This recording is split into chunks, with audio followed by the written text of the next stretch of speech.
Aquí comienza Autor Confeso con Alfonso Zález.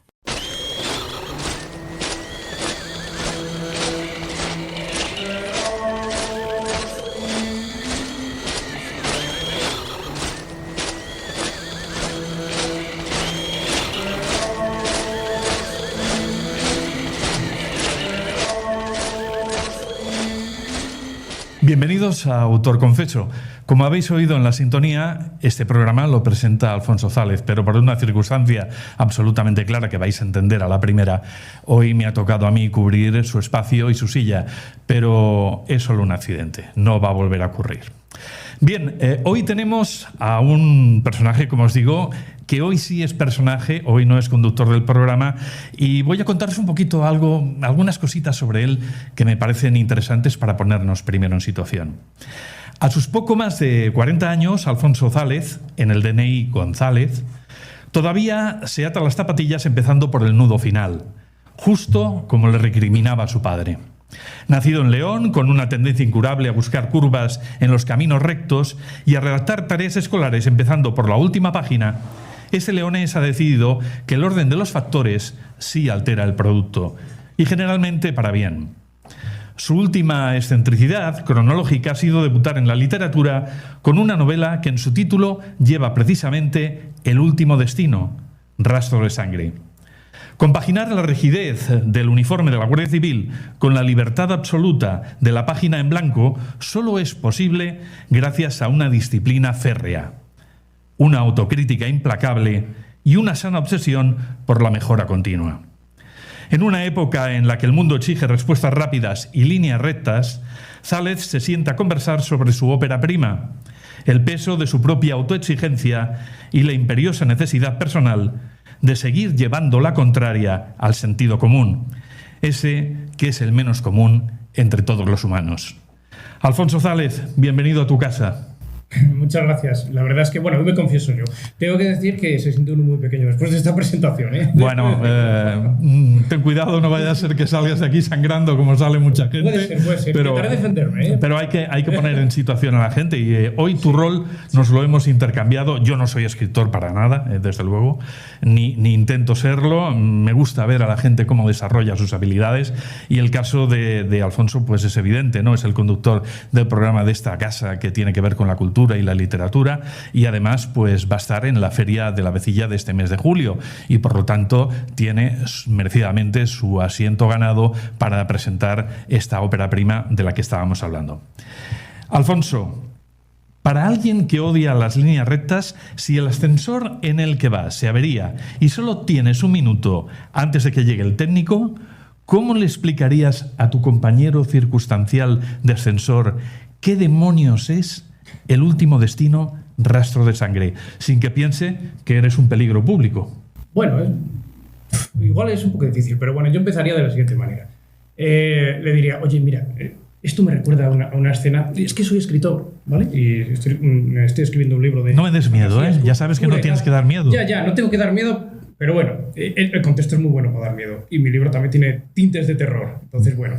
le diría, me recuerda a una escena en la que dos personajes se encuentran en un granero y están rodeados de plagados. Por cierto, los plagados son algo así como muertos vivientes, aunque realmente hay un trasfondo mucho más grande de lo que viene siendo. Bueno, en épocas de pandemia, plagados, sí. Infectados, ¿no? Sí, es verdad. Sí, viene como un poco a colación, ¿no?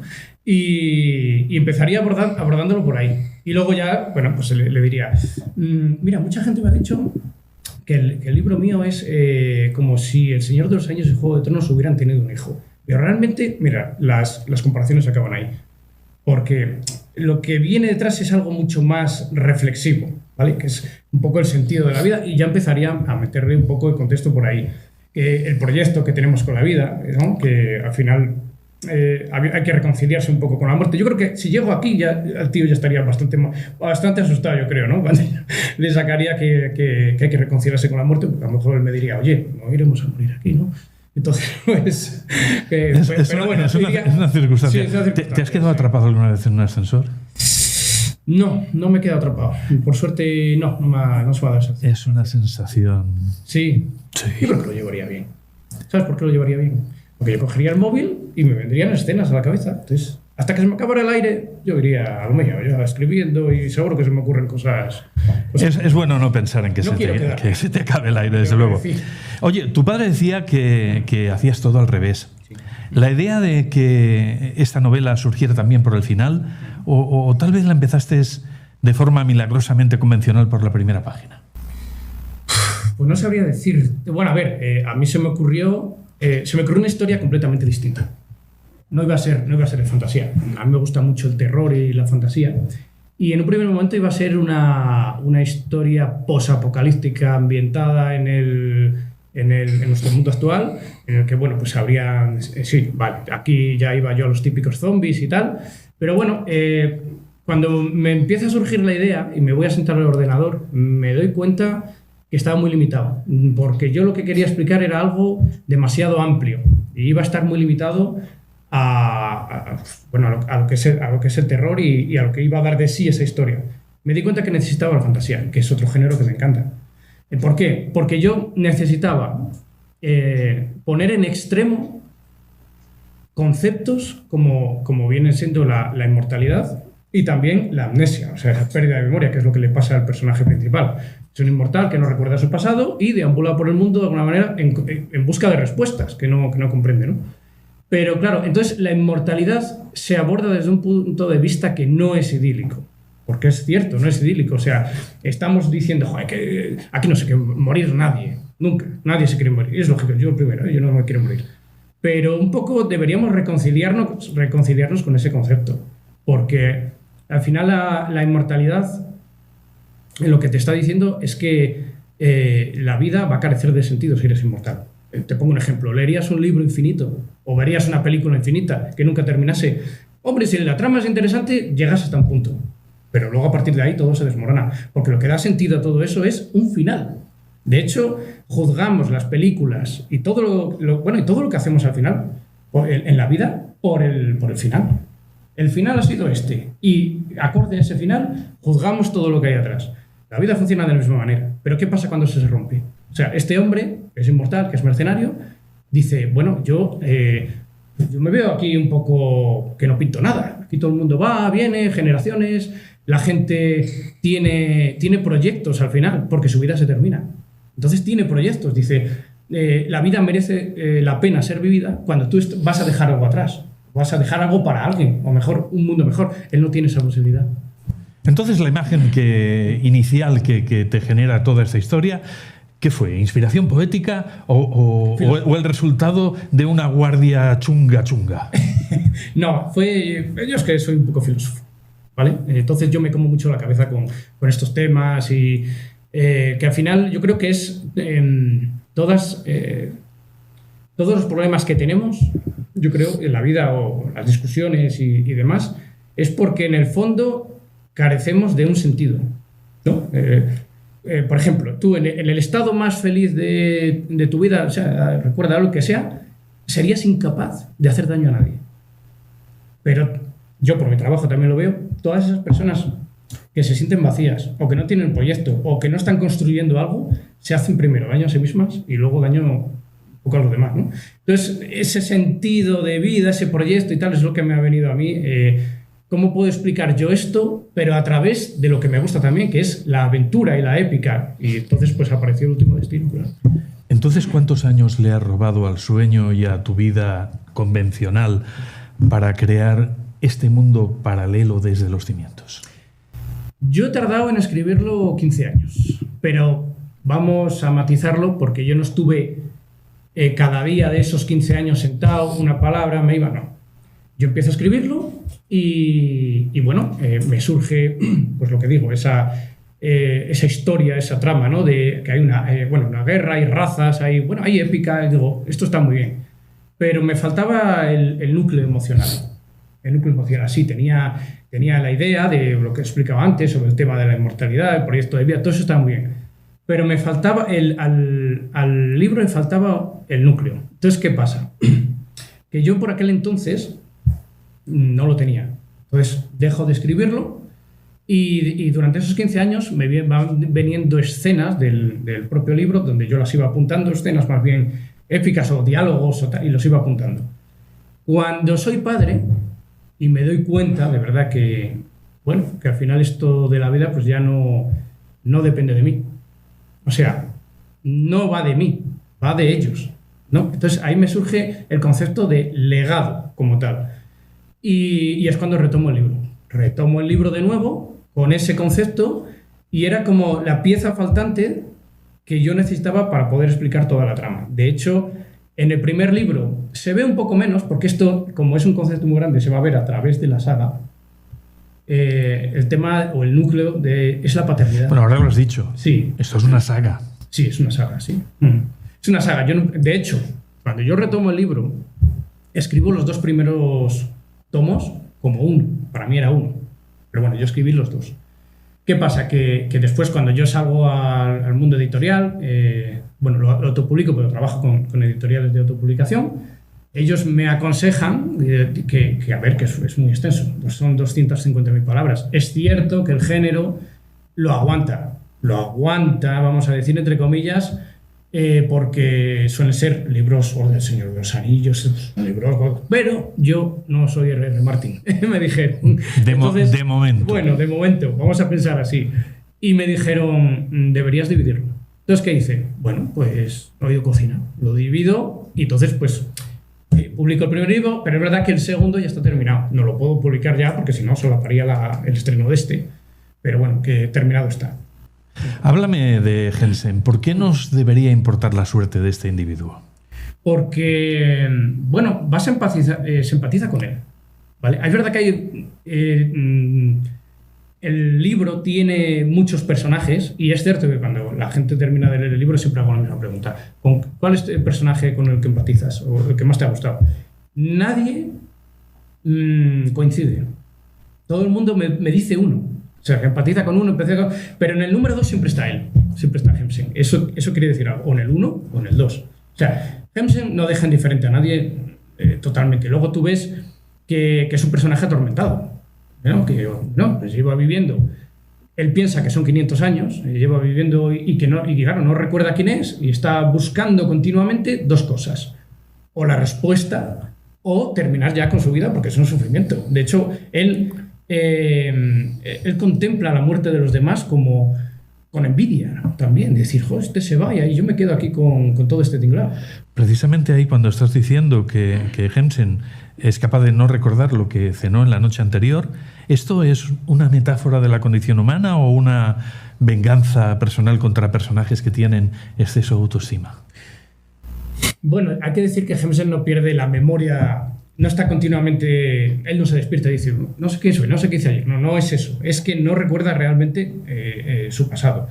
Él, de autoestima, bueno, él sin paños calientes, él ve que es una anomalía. Que es una anomalía y que no pinta nada. Y eso le hace ver el mundo con nada de empatía.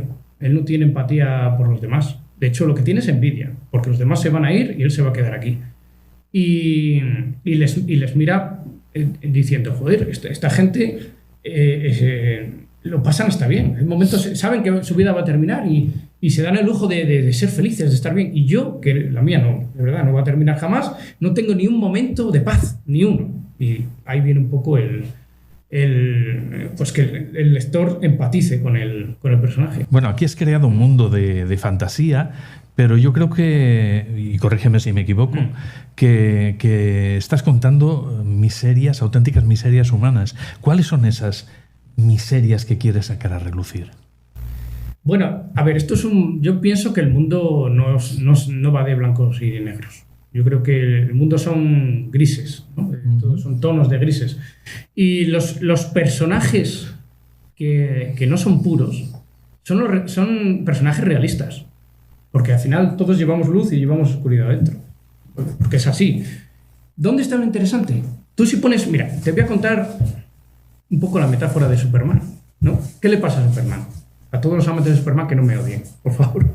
¿Qué le pasa a Superman? Superman es súper poderoso. No hay quien le pare los pies. Sí, vale, tiene la kriptonita, de acuerdo. Vale, tiene la kriptonita. Pero imaginemos que no hay kriptonita. Ya no se le puede parar, ¿no? Entonces... No es interesante porque va a resolver todos los conflictos sí o sí, pase lo que pase, venga quien venga. eso no es atractivo, salvo que sea villano y haya que luchar contra él. Entonces sí es atractivo. Pero bueno, en este caso no quería personajes puros precisamente por eso, porque los personajes puros al final, bueno, se van a enfrentar a algo y ya sabemos que lo va a resolver. Entonces, ahí no hay chicha, no hay trascendencia, que es lo que digo yo. Y un personaje que tiene grises, sobre todo la batalla que presenta, siempre es consigo mismo. Siempre con uno mismo. Yo era lo que quería reflejar en el libro. Que la batalla no es contra lo que hay fuera, que sí, sino contra uno mismo y las decisiones que toma y a las consecuencias a las que se tiene que enfrentar. Y muchas veces tienen que elegir el bien y no ser comprendidos. Que a veces pasa. Ya. Tienes que, claro. Hace un momento afirmabas que la paternidad es uno de los motores emocionales de esta saga. ¿Es necesario meter a un personaje en una distopía sangrienta para entender lo que cuesta criar un hijo hoy en día? Sí. Y te voy a decir por qué. A ver, es verdad que es sangrienta y que tiene, bueno, pues tiene sus tintes de fantasía oscura y demás. Pero ante todo, hay una fuerza que es mucho mayor que todo lo oscuro y negro que sucede, ¿no? Que es el amor. Y para mí, el amor más fuerte que hay es hacia un hijo.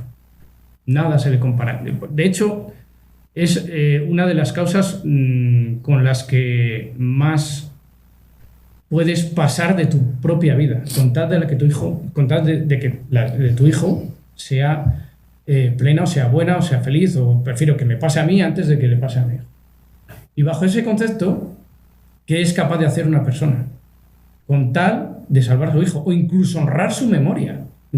Porque el amor es una cosa muy curiosa, porque es la única sensación que no termina tras la muerte. O sea, tú odias a una persona, la odias con toda tu alma, esa persona se va y dejas de odiarla. Está muerta. O la odia, o el grado de intensidad baja exponencialmente. En el amor pasa lo contrario. Una persona querida se va y todavía la amas más. Entonces, bajo, como tú dices, es todo eso que es sangriento y es duro en algunos momentos y tal, siempre queda que hay una fuerza que es más poderosa que todo eso, que es el amor. Y yo lo quiero transmitir a través de la paternidad. Y sin que tengas que hacer spoiler, Sí. ¿Qué es la plaga en esta obra? Bueno, la plaga es como, si dijéramos, es una infección, ¿no? Que viene desde el norte. Claro, en aquella época es un mundo medieval, ellos no hablan de infección, ellos hablan de plaga, ¿no? Esto es una plaga. Y empieza, surge en el norte, no se sabe muy bien por qué, luego ya se desvela, y acaba con el reino del norte, esa plaga. Entonces, ¿qué es lo que hacen? Esa masa plagada o infectada intenta ir hacia las zonas de vida, que es el sur. Entonces, cuando empiezan a bajar, las razas que viven en el continente tienen que tomar una decisión. ¿Cómo abordan esta nueva amenaza? ¿No? Y entonces, pues aquí surge un poco las contrapuestas opiniones que tienen después de una guerra que ha habido entre ellos, entre las razas, y toma cada uno sus decisiones. Bueno, pues los enanos dicen, de aquí vamos a sacar tajada, vamos a vender armas. Los humanos dicen, llegan a nuestro reino, y llegan ya, tenemos que ir a plantarles cara en el paso. Y los elfos dicen, bueno, esto está lejos de nuestras fronteras y nosotros tenemos otras cosas que hacer aquí, y además guardamos ciertos secretos que no queremos que se desvelen. Y si entramos en la guerra, igual nos descubren. O sea que de momento vamos a darle la espalda. Y ahí es donde empiezan a surgir un poco todas esas tramas que surgen dentro de la novela. Y en el medio de este caos pues está Hemsen, que bueno, que hemos hablado de él y demás. Pero para mí la plaga no es solo una maldición o una infección. Para mí la plaga lo que representa es cómo se comporta alguien que no tiene, lo que hemos dicho antes, no tiene propósito, no tiene ilusión por vivir, no tiene, que es que empieza haciéndose daño a sí mismo y hace daño a los demás. Eso es lo que simboliza. O sea, realmente está buscando toda su vida la misión, eso para lo que tú has venido a la vida. De hecho, el libro comienza con una frase de Nietzsche, que es: aquel que tiene un porqué puede soportar casi cualquier cómo. Y yo creo que un poco el sentido de la vida es eso, encontrar para qué he venido aquí y de qué manera puedo dejar un legado a través de eso y dejar pues un mundo mejor en todo lo que, de lo que podamos. Toda la obra tiene una aura épica, pero no hay caballeros de armadura brillante, ni de cascos con plumas, ni con morales intachables. ¿Esa es una decisión consciente porque los tipos perfectos te aburren o porque en la vida real tampoco has conocido a nadie así? Bueno, hay uno. Debo decir que hay uno, pero tampoco es puro. O sea, él se comporta así por una anomalía que es un conflicto que tiene con su propio padre. Ahí entra también un poco los conflictos de, ¿no?, las paternidades y demás. Por eso se comporta exactamente todo lo contrario de lo que hace su padre. Y bueno, sí, yo sí, hombre, yo he tenido oportunidad de conocer gente con unos valores, además en mi trabajo, compañeros, con unos valores intachables, además que son inspiradores. Y lo que decía antes, valores que después ellos llevan, los llevan a cabo aunque no sean comprendidos o aunque les tachen de esto o les tachen de lo otro, y siguen y son inquebrantables. Para mí es una inspiración, sí. Ajá. Está claro, eres guardia civil. ¿Cómo se gestiona esa esquizofrenia creativa de pasar el día persiguiendo la ley y el orden y por la noche liberar monstruos en una página en blanco? Bueno, yo creo que una cosa retroalimenta a la otra. Porque al final lo que estás haciendo son escribir personajes y ahondas mucho en las formas de ser de cada uno y cada otro.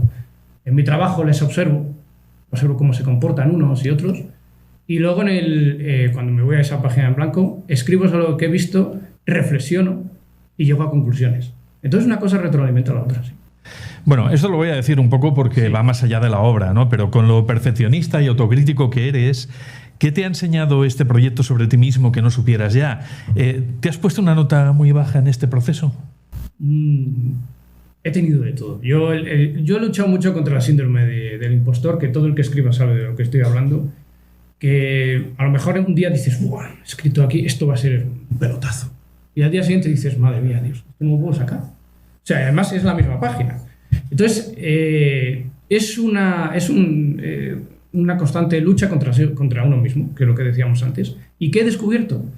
Pues que tenía muchísima más voluntad de la que yo me esperaba. Mucha más voluntad, porque me he enfrentado después de no solo a escribir el libro y tal, ¿no?, esa resiliencia de esperar 15 años y no abandonarlo del todo nunca, pero después cuando termino de escribirlo, primero enfrentarme al proceso editorial, que fue duro, no voy a decir exactamente, fue lo más duro de todo, o sea, me encontré de todo. Y después las críticas de los demás, porque luego tú escribes una cosa, pero la gente que lo lee tiene su propia opinión.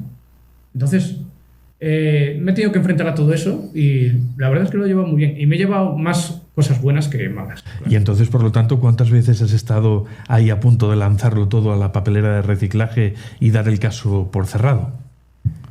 Realmente, nunca. Yo sé que nunca, ¿no? O sea, nunca he dicho, va, hasta aquí, ya está, no me compensa. No. Pero he tenido momentos en los que ha dado lugar para ello. Yo sé que a lo mejor otras personas, razonablemente hubiesen dicho, a mí no me compensa esta guerra, que yo no me tengo que pelear con una editorial porque me ha hecho una corrección que es deficiente durante meses. O sea, la novela ha salido con 1 año de retraso por culpa de una editorial, no voy a nombrar cuál es. Pero no me hicieron una buena corrección y yo cuando exijo, oye, ¿qué pasa aquí? Dicen, no, eso si quieres lo haces tú. Claro, eso no lo puedo permitir. Eso me ha llevado a un proceso judicial también. O sea, claro, tú imagínate haciendo un hobby, voy a escribir un libro, mira qué bien, ¡ay, qué bonito! Uy, cuando lo lea la gente. ¿Me lo dices o me lo cuentas? Eso es que tú estás haciendo un proyecto que es tuyo, que lo haces con ilusión y tal, pero te vas a tener que enfrentar con cosas que no esperas. Claro. Entonces, cuando un lector cierre la última página, ¿qué tipo de trauma o emoción te gustaría haberle provocado? Yo espero que trauma ninguno. Y la sensación, que creo que se consigue bastante bien, es que me odien. Porque, claro, van a querer más. Entonces, por ese sentido van a decir, joder, necesito seguir. Eso es lo que seguramente creo que se pueda conseguir. Y también como siempre pregunto, que se sientan identificados con un personaje, el personaje que sea, y reflexionen el por qué, porque van a descubrir mucho de sí mismos en ese personaje, en su forma de actuar, y creo que reflexionando se van a explicar muchas cosas.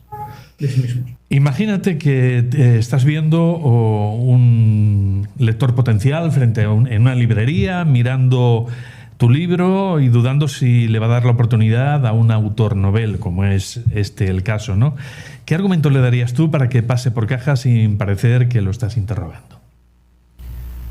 Bueno, primero le diría que si le gusta el nicho que está viendo, ¿no? Que si le gusta la fantasía. Eso es lo primero que le diría. Y luego le diría que leyera la sinopsis. Y después de leerla, le dijera que, bueno, ¿qué te parece? Y tal. Y depende de lo que me respondiera, pues yo le diría una cosa u otra. Sí que es cierto que algunas personas me decían, bueno, es que esto tiene elfos, tiene enanos y tiene humanos y tal. Eso ya me suena que está escrito. Digo, no, vamos a ver, no hay una historia que no esté escrita. Hay todo. De la influencia de Tolkien no se sabe nada. Eso lo dijo Brandon Sanderson también. Dice, y da igual lo que escribas. O sea, si tú vas a escribir algo completamente opuesto a Tolkien, ya estás escribiendo algo que el punto de partida es Tolkien. Entonces, es muy difícil. ¿Qué hice yo? Yo estoy reconciliado con eso. Entonces, lo especial que creo que puede tener una novela, otra, la mía en este caso, es la propia mirada que tiene el autor sobre el mundo. Y eso es lo que creo que puede hacer interesante en la novela. Bueno, como me has comido la pregunta, ¿no? Porque sí, yo sé que hay muchos libros de este género que acumulan polvo en librerías. Sí. Yo te iba a preguntar precisamente eso, ¿no? ¿Qué marca la diferencia para que este libro salga de la estantería y el cliente potencial se lo lleve a la caja? Bueno, me lo acabas de explicar. Bueno, ¿no? puedo decirte una cosa. Escribir un libro, por muy bueno que sea, y más si no te conocen, evidentemente, no hace que se lea. Eso no tiene nada que ver. El libro se lee o eligen tu libro cuando tú sales afuera, cuando tú te expones como autor, que es duro, es difícil, es otra cosa que yo, mira, a colación de la pregunta que me hiciste antes, que yo tuve que vencer. Yo he pasado de no poner ni siquiera una foto mía en el WhatsApp a hacer entrevistas y ahora un podcast, que eso me lo han dicho mis amigos también. Dicen, ve, tú venías diciendo qué tal, y es otra cosa que descubrí también de mí mismo, ¿no? Pero resumiendo, lo que tienes que hacer es salir e intentar vender el libro. Intentar venderlo como sea y exponiéndote tú y hablando de ti y de qué es lo que te ha llevado a escribir el libro. Entonces, quizá así te puedan dar una oportunidad. Sí, evidentemente, ¿no? Más allá de lo que sean teorías de marketing y demás, sí. Si tú lanzas algo creativo, tienes que exponerte, eso no cabe ninguna duda. Y hay una gran pregunta que sobrevuela toda la trama y es ¿por qué estamos aquí? Para alguien que busca siempre la mejora continua y analiza cada detalle de la vida, ¿crees que algún día encontraremos una respuesta oficial o estamos condenados a seguir dando vueltas en la curva del camino, de esa curva que te gusta convertir en recta? Bueno, yo creo que eso es una respuesta individual, lo de ¿para qué estamos aquí? Es una respuesta individual porque cada uno tiene que descubrirla, ¿no? Yo a través de la escritura intento dar respuesta a esa pregunta, ¿no? Lo que pasa que no es una respuesta sencilla porque la pregunta es muy amplia.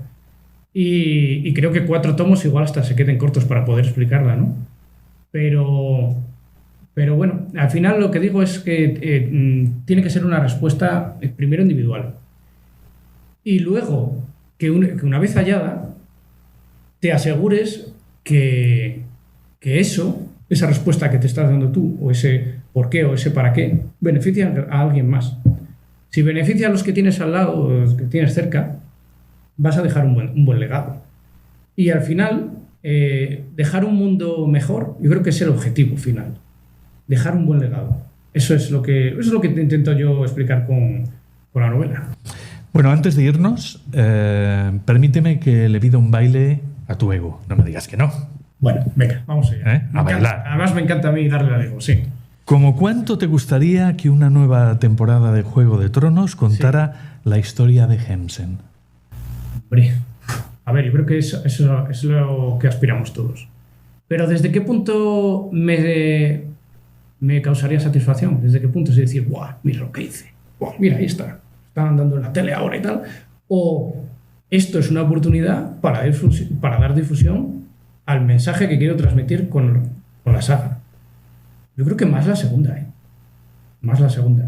Decir, ostras, ahora hay gente que a lo mejor les cuesta leer o les cuesta meterse en la lectura, pero si lo ven en una serie, además la gente me lo ha dicho, ¿no? Dice, tienes una forma de escribir que es muy cinematográfica, que era lo que yo quería transmitir también. Si esto fuera una serie, dices, sería la bomba.